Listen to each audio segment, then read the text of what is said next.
Hi, I'm Becky Johnson with Sweetheart Quilt Design Company, and today we're going to talk about narrow borders.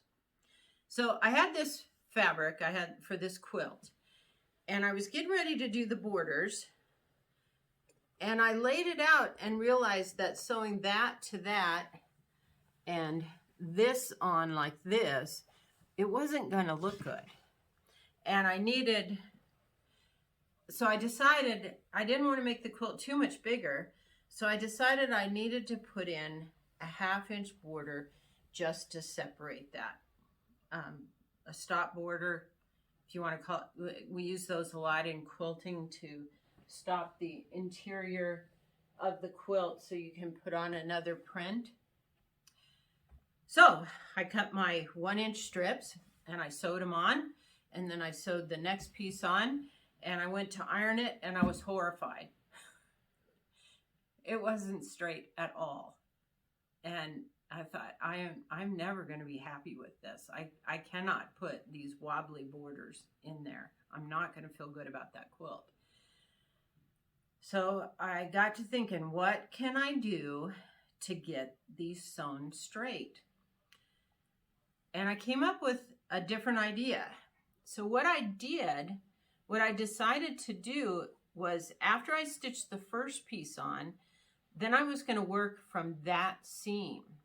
And I already knew that I had enough in there to have a scant 1/4 inch seam allowance. So what I decided to do was, after I sewed this on, I was going to set it up so I could sew a 1/2 inch from this border. So I was working with my sewing machine, and I took the left side of my presser foot and put it on this 1/2 inch line on my ruler. Oops. Right there. And then I have a lot of flexibility to adjust my needles. I'm real fortunate like that.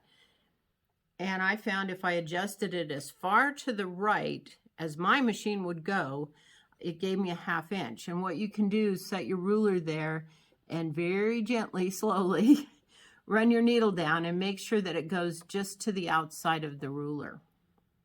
And then you'll know you have your 1/2 inch. Then once I have my machine set up, I could run the border through and put the left side of my presser foot on the previous stitching. And I knew I had enough fabric to get adequate seam allowance on that side. Now, if you don't have that much flexibility, you may need to work with a slightly different width. You might not be able to get an exact 1/2 inch, but you can move your needle some. But experiment with your machine and see what you can do. I also had this fabric, it's real pretty floral, and I bought this ombre, and I noticed that they had the same colors in them. But if I just sewed those two things together, especially down here where it got light, it would just sort of blend and go dull. So I decided I'm just going to put 1/4 inch strip in between them. And I haven't finished deciding what I'm going to do with this, but I'm having fun with it.